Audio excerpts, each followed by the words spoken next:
जय हिंद दोस्तों। ग्रह प्लैनेट किसे कहते हैं? ग्रह उसे कहते हैं जो सूर्य के चारों ओर चक्कर लगाते हैं वृत्ताकार मार्ग पर, ये ग्रह कहलाते हैं।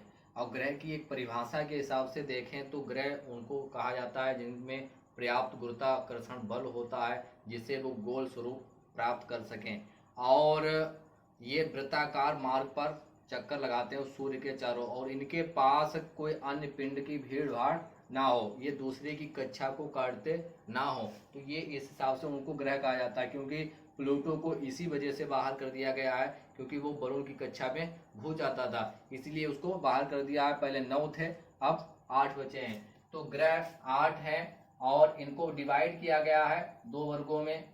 किसमें किसमें डिवाइड किया गया है? 2 ग्रह हैं। पहला इसमें है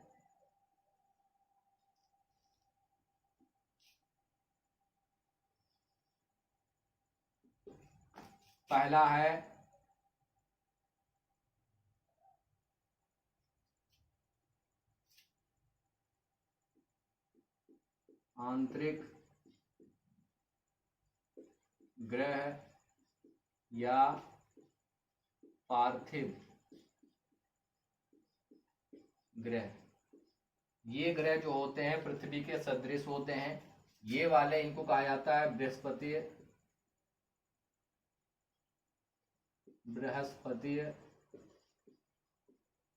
या वाह ग्रह।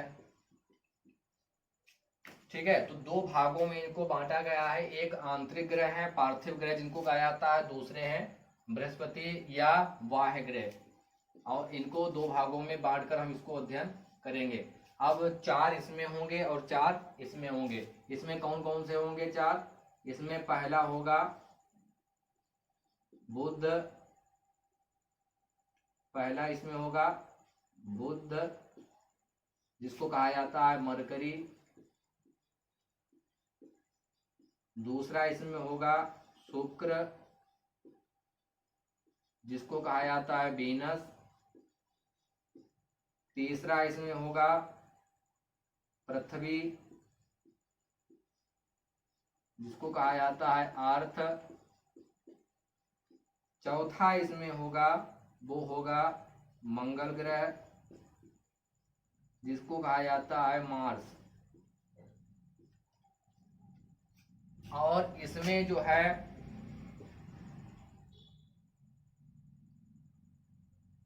पहला आएगा वो आएगा बृहस्पति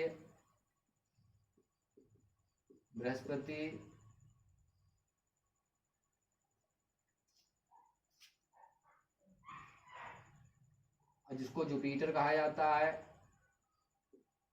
जुपिटर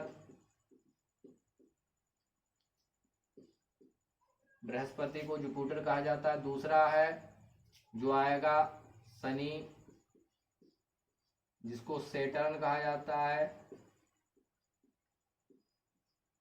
तीसरा आएगा अरुण जिसको यूरेनस कहा जाता है। चौथा आएगा वरुण जिसको नेपच्यून कहा जाता है, नेपच्यून। अब इसमें सबसे बड़ा बृहस्पति है और सबसे छोटा बुध है, और बुध ये सबसे नजदीक है सूर्य के सबसे नजदीक है। फिर उसके बाद हम अध्ययन करेंगे इसके बारे में, जानेंगे बुध के बारे में। बुध हेडिंग डाल लेंगे, बुध मरकरी, इसके बारे में जानेंगे। इसका व्यास जो होता है, व्यास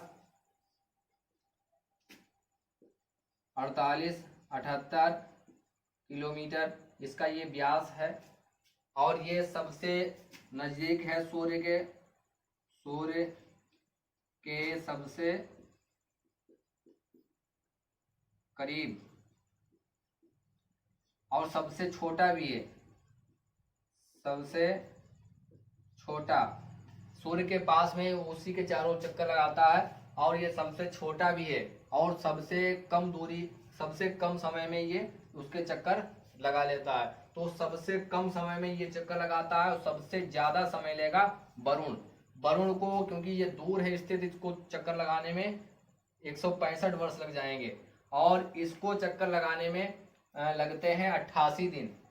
इसको सूर्य के चारों ओर चक्कर लगाएगा, सूर्य के चारों ओर, सूर्य के चारों ओर चक्कर लगाएगा 88 दिन में। ये बहुत कम है 88 दिन में। और घूर्णन इसका होगा, घूर्णन, घूर्णन मतलब 58.6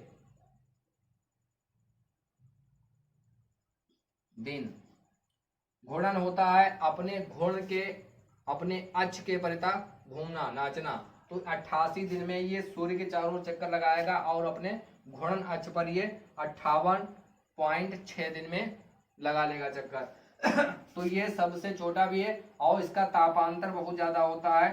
तापांतर, तापांतर लगभग 600 डिग्री सेल्सियस होता है। दिन में होता है लगभग 427 सेंटीग्रेड, और रात में होता है, रात में -173 डिग्री सेल्सियस, माइनस में पहुंच जाता है। इसलिए इसका सबसे, इतने ग्रह सबसे ज्यादा तापांतर इसी का होता है। और इसमें चुंबकीय क्षेत्र पाया जाता है, चुंबकीय क्षेत्र पाया जाना ये सबसे ज्यादा इंपॉर्टेंट है। इसका ये सबसे विशेष लक्षण है, इसमें चुंबकीय क्षेत्र पाया जाता है। तो इसके बारे में अध्ययन करेंगे। इसके पास कोई उपग्रह नहीं होता है,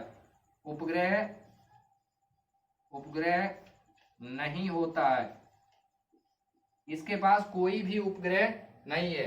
दो ही ऐसे ग्रह हैं जिनके पास कोई उपग्रह नहीं है, एक तो बुध है और एक शुक्र है, जिनके पास कोई उपग्रह अपना नहीं है।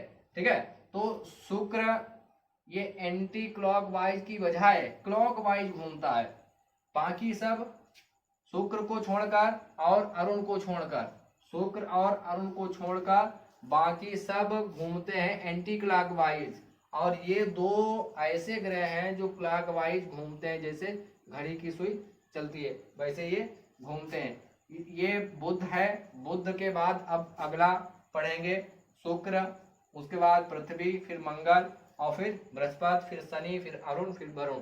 फिर धीरे धीरे इनका अध्ययन करते रहेंगे। ये बहुत ज्यादा इंपॉर्टेंट होते हैं, क्योंकि हर जगह ये पूछा जाता है। कक्षा 3, 4, 5, 6, 7, 8 ये कहीं भी छूटे नहीं है जहां पर इनका अध्ययन ना किया जाता हो।